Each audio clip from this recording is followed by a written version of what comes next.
Hey guys, Pete here. We got a surprise second teaser or trailer for Mr. Robot Season 4 today. ET Online posted an exclusive article and a trailer first. Then the Mr. Robot social media accounts and official YouTube uploaded a longer version, which later they took down, and then they replaced it with a slightly different longer version. So that had a lot of us wondering if they were doing something on purpose. But the final version seems to have everything the earlier version had with some additional shots. So this will be a scene-by-scene breakdown of what I expect to be the final product.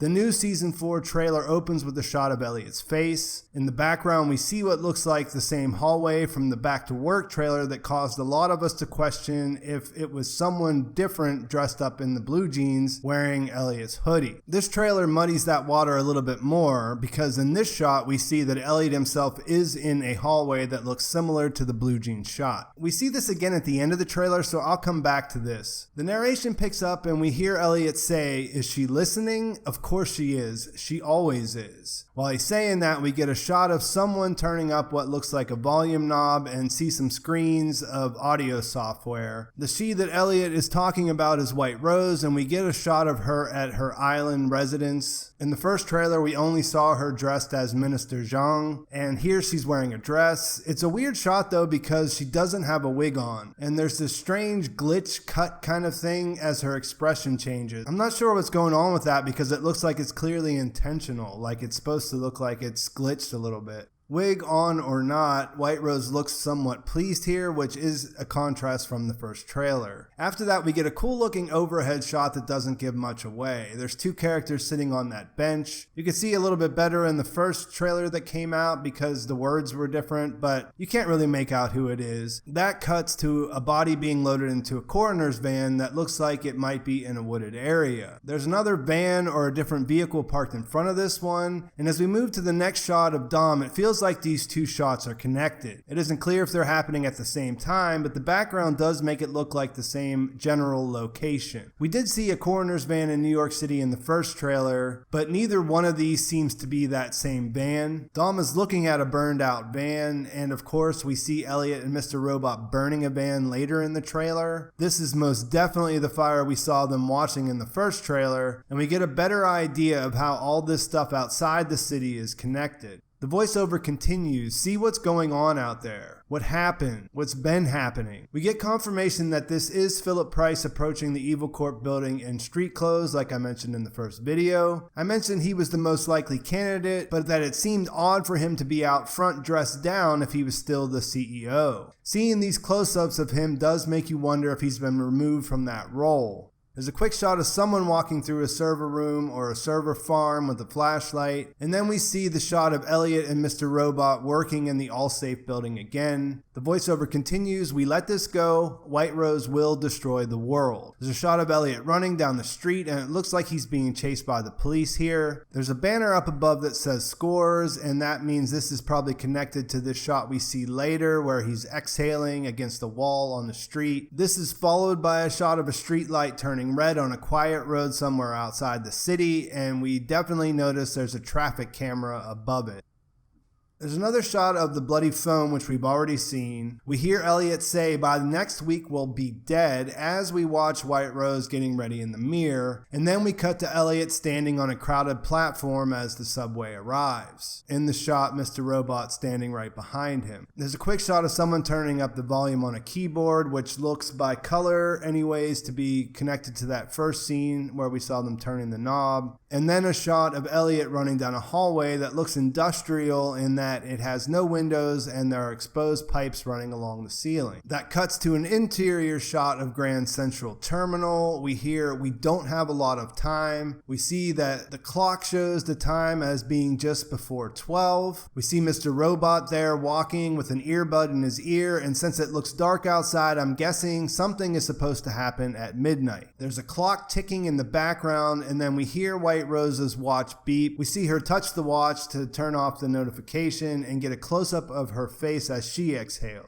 Elliot's voiceover continues as he says, "We can take them down together." This seems like the most interesting bit of dialogue in that it sounds like he's up against someone else in addition to Whiterose. There's a shot of Elliot, Tyrell, and Mr. Robot all together on the country road at night, which is most likely connected to the burning of the van. We see an elevator arrive at the 3rd floor, and then see that Darlene's inside wearing that black wig. She looks up at the security camera, and then we see another shot of her inside a room with a Christmas tree taking the wig off.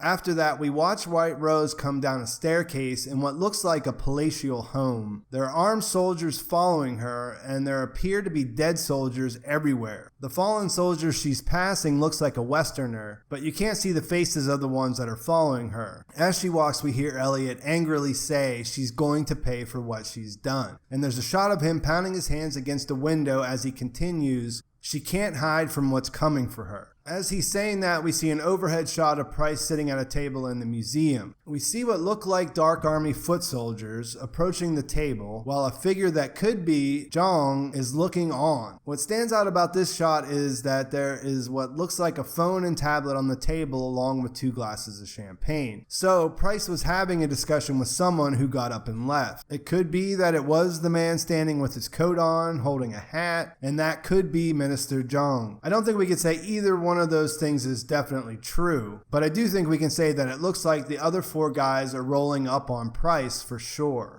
After that, we catch a glimpse of Elliot being taken somewhere by a bunch of armed men wearing Dark Army masks, which could certainly be connected to the scene that's coming up with Whiterose. Before that, though, we see him lighting the lighter and burning the van, and another shot of him running down the stairs with Darlene in the wig following him like we saw in the Back to Work trailer. We don't really get any more of an idea of what's happening here, but we may be able to connect this scene to others where she's wearing the same wig. Just a quick shot of Elliot standing on the subway platform where he looks like he's talking to his younger self. It's not the same actor because obviously that actor grew up, and it looked like in the preseason stuff that they were casting another character to play a young Elliot, and this is super interesting because at some point Elliot needs to sort out the questions that he has and that we have about his childhood. So hopefully him standing here talking to himself is related to that process of us figuring out what's going on. Then we get another recycled looking shot of Angela from season 3. The first trailer left a lot of fans thinking that maybe the show was going to kill her off, and maybe like right at the beginning.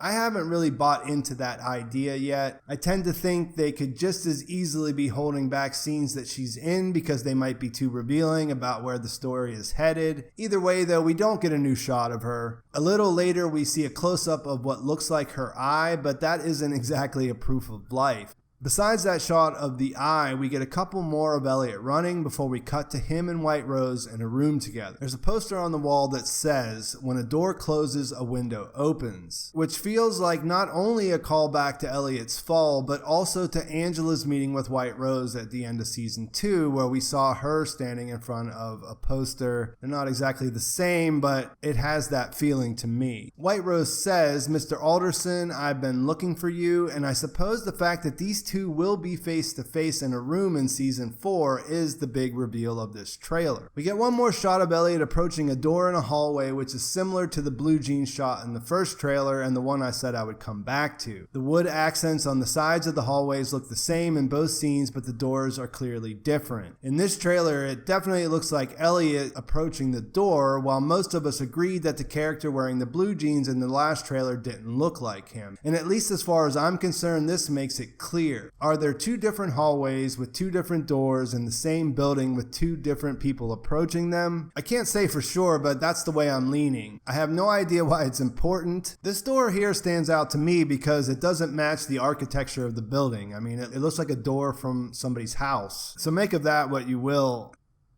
Things we didn't see in this trailer were Leon, Irving, Vera, or the new character that Jake Busey is reportedly playing. Also, as mentioned, no real new images of Angela. Beyond that, we got some answers to questions that the first trailer posed and a whole lot of new things to think about. I was guessing there would be a second trailer closer to the release date. Now that we have this one, I don't actually know what to expect. I'm hoping there's going to be more, but we're going to have to wait and see. The highlights here for me are seeing Elliot, Tyrell, and Mr. Robot all together in one shot. Even if I don't know what they're doing out there in the woods, it looks like they're all working together, which is awesome because that seems pretty necessary at this point in the game. The Whiterose scenes are all pretty crazy when you think about it. It feels like this trailer, even more than the last one, is giving scenes throughout the season rather than just in the beginning of it. Showing us that Elliot and Whiterose will definitely be meeting face to face makes me wonder how she'll try to manipulate the situation. We saw her turn Angela to her side by making her think she could change the past and get Dom on her side through threatening her family, but as fans we can't actually entertain the idea that Elliot could be persuaded to join her at this point. I feel certain that she will present Elliot with some information that's going to make him question his position, possibly question his reality, something about his past or something about his father, but how that conversation is going to play into the ending isn't very clear. As in, does it happen early in the season to set the table, or is this something that happens right at the end game?